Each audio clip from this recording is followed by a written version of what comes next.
जहरीली शराब पर मुआवजा नहीं, धोखा दे रही है नीतीश सरकार। बीजेपी ने शर्तों पर उठाए सवाल। बिहार की नीतीश सरकार ने जहरीली शराब से मौतों पर 4 लाख के मुआवजे का ऐलान किया है, लेकिन अब बिहार बीजेपी ने राज्य सरकार के इस फैसले को धोखा देने वाला करार दिया है।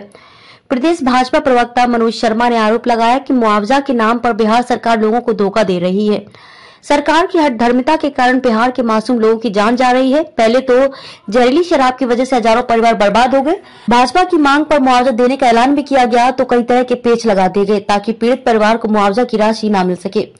सरकार ने शर्तों में उलझाया। उन्होंने कहा कि सरकार ने शर्त रखी है कि शराब कहां से ली, शराब बेचने वाले का नाम और पता बताना होगा, सभी सवालों का जवाब परिजनों को बताना होगा। सवाल ये है कि जो व्यक्ति शराब पीने जाता है तो वो क्या घर में बताकर जाता है?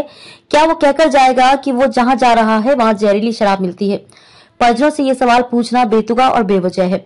परिजनों को यह पता हो और प्रशासन को बता भी देगा तो पीड़ित परिवार की सुरक्षा की गारंटी कौन लेगा? जहरीली शराब से मौतों पर 4 लाख का मुआवजा। आपको बता दें कि पूर्वी चंपारण में जहरीली शराब से 30 से ज्यादा लोगों की मौत हो चुकी है, जिसके बाद नीतीश सरकार ने मृतकों के परिजनों को 4 लाख के मुआवजे का ऐलान किया था, जिसके लिए राज्य के मुख्य सचिव ने सभी जिलों के डीएम को पत्र लिखकर अवगत कराया था।